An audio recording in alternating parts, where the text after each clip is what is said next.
A body of mass m strikes another body at rest of mass m/9। एक body है जिसका मास है m, ये टकराती है दूसरी बॉडी से जो कि रेस्ट पे है और उसका मास m/9 है। Assuming the impact to be inelastic, completely inelastic collision है, द फ्रैक्शन ऑफ, अच्छा परफेक्टली इलास्टिक नहीं बोला, सिर्फ इलास्टिक बोला है। The fraction of initial kinetic energy transformed into heat during the contact is, पूछा है कि कितना एनर्जी जो है वो हीट में कन्वर्ट हो जाएगा। मोमेंटम कंजर्वेशन लगाएंगे, ठीक है। सिचुएशन समझ लेते हैं। पहले एक मास है m,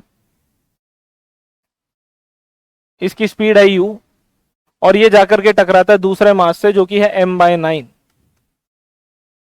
सॉरी m/9, और ये पहले रेस्ट में। Assuming the impact to be in elastic,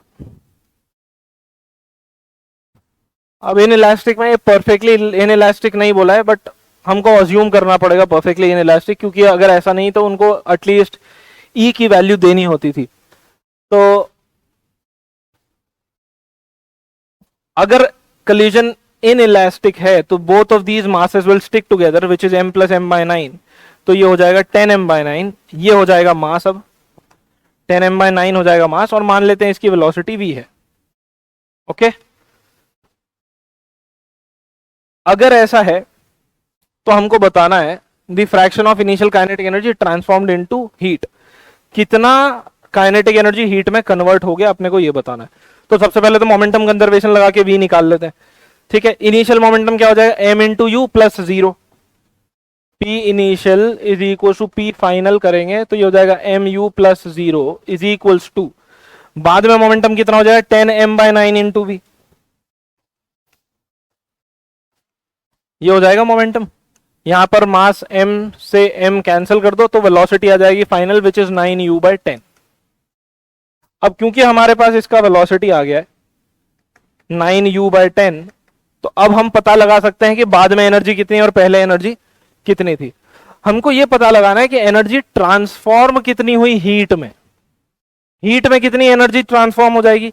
heat में जो एनर्जी ट्रांसफॉर्म होगी वो हो जाएगी फाइनल काइनेटिक एनर्जी, या फिर ऐसा बोलते हैं इनिशियल और फाइनल के बीच का फर्क जो है वो हीट में ट्रांसफॉर्म हो जाएगा, ठीक है। तो इनिशियल काइनेटिक एनर्जी कितनी थी, हाफ mu², क्योंकि वहां पर सिर्फ एक मास m जो है वो u स्पीड से चल रहा था, और फाइनल एनर्जी कितनी हो जाएगी, हाफ इंटू ये मास इंटू ये वेलोसिटी का स्क्वायर, तो इट विल बी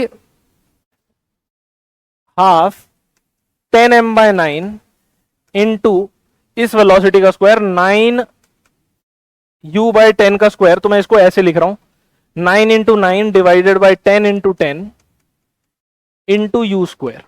ओके, अब 10 से 10 कैंसिल हो गया, 9 से 9 कैंसिल हो गया, तो हीट जो है वो आ जाएगी half mu² minus half into 9m/10 into u²।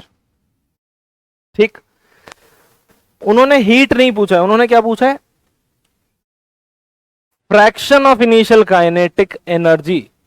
Initial kinetic energy का कितना फ्रैक्शन जो है वो हीट में कन्वर्ट हुआ, मतलब बेसिकली वो पूछ रहे हैं heat upon initial kinetic energy क्या होगा।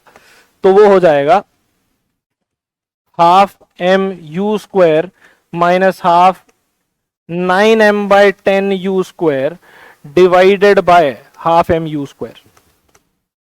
ओके, तो अब हाफ mu² और इधर से हाफ mu² कैंसिल हो जाएगा, तो बचेगा 1 - 9/10 which is equals to 10 - 9/10 and that's 1/10, जिसको हम लिख सकते हैं 0.1।